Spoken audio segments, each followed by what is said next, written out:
নমস্কাৰ।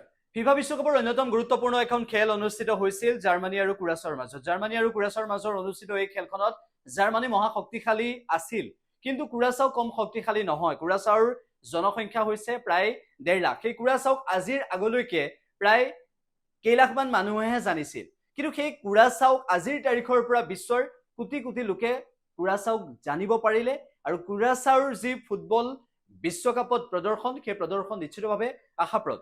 জাৰ্মানীৰ দৰে এটা মহা শক্তিশালী দলৰ বিৰুদ্ধে কুৰাছাওৰ যিটো সময়ত অৱতীৰ্ণ হ'ল, নিশ্চিতভাৱে কুৰাছাওৰ সন্মুখত প্ৰত্যাহ্বান যথেষ্ট আছিল। কিন্তু কুৰাছাওৰ প্ৰথম অৱস্থাত কেনেদৰে খেলিছিল, প্ৰথমাৰ্ধত কেনেদৰে কুৰাছাওৱে জাৰ্মানীৰ বিৰুদ্ধে খেলিবলৈ সক্ষম হৈছিল, সেয়া সকলোৱে দেখিলে। প্ৰথমতে জাৰ্মানী এটা গল দিয়াৰ পিছত জাৰ্মানীৰ হৈ মেছাই প্ৰথমটো গল 6 মিনিটত দিছিল, কিন্তু তাৰ পৰৱৰ্তী সময়ত কুৰাছাওৰ কমেন্সিয়াই 21 মিনিটত সেই গল প্ৰতিশোধ হিচাপে দিবলৈ সক্ষম হ'ল আৰু 1-1ত সমতা স্থাপন কৰিবলৈ সক্ষম হ'ল।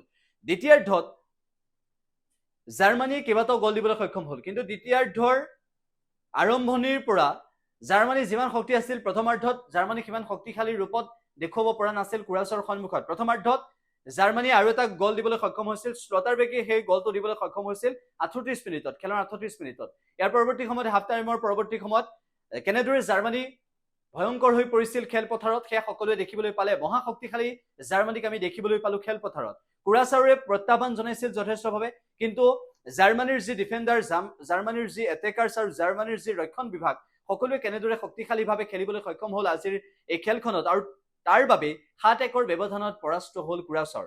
উল্লেখ্য যে মেছাই 6 মিনিটত এটা গল দিয়াৰ পিছত শ্লটাৰবেকে 38 মিনিটত এটা গল দিবলৈ সক্ষম হ'ল, আৰু ইয়াৰ পৰৱৰ্তী সময়ত হাভাৰ্টছে 45 মিনিটত পেনাল্টি এটা গল দিবলৈ সক্ষম হৈছিল, আৰু তাৰ পিছত হাভাৰ্টছে 88 মিনিটত অন্য এটা গল দিবলৈ সক্ষম হ'ল। মুছিয়ালাই 47 মিনিটত অন্য এটা গল দিবলৈ সক্ষম হৈছিল। নাথানিয়েল ব্ৰাউনে আজিৰ এই খেলখনত অন্যতম এটা গল দিবলৈ সক্ষম হৈছিল আৰু 68 মিনিটত সেই গলটো দিবলৈ সক্ষম হৈছিল। উণ্ডাভে 78 মিনিটত এটা গল দিবলৈ সক্ষম হ'ল জাৰ্মানীৰ হৈ। মুঠৰ ওপৰত জাৰ্মানীয়ে 7-1 গলৰ ব্যৱধানত বিজয় সাব্যস্ত কৰিলে, আৰু ফিফা বিশ্বকাপৰ প্ৰতিখন খেল গুৰুত্বপূৰ্ণ হ'ব।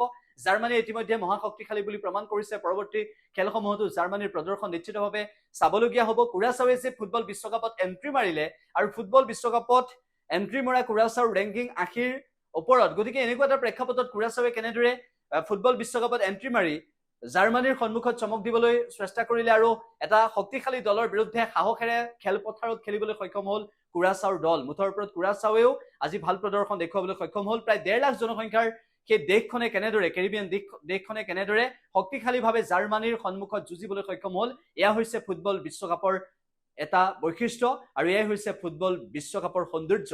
আৰু ফুটবল বিশ্বকাপত এনেদৰে দুভৰিৰ যাদু দেখিবলৈ পোৱা যাব প্ৰতিটো দলৰ। কুৰাছাওৱে কেনেদৰে শক্তিশালীভাৱে খেলিলে সেয়া দেখিলে, আৰু জাৰ্মানীয়ে কেনেদৰে গলৰ বৰষুণ দিলে আজি সেয়াও সকলোৱে দেখিলে। মুঠৰ ওপৰত ফুটবল বিশ্বকাপৰ প্ৰতিখন খেলৰ আপডেট আমি আপোনালোকক জনাবলৈ চেষ্টা কৰিম।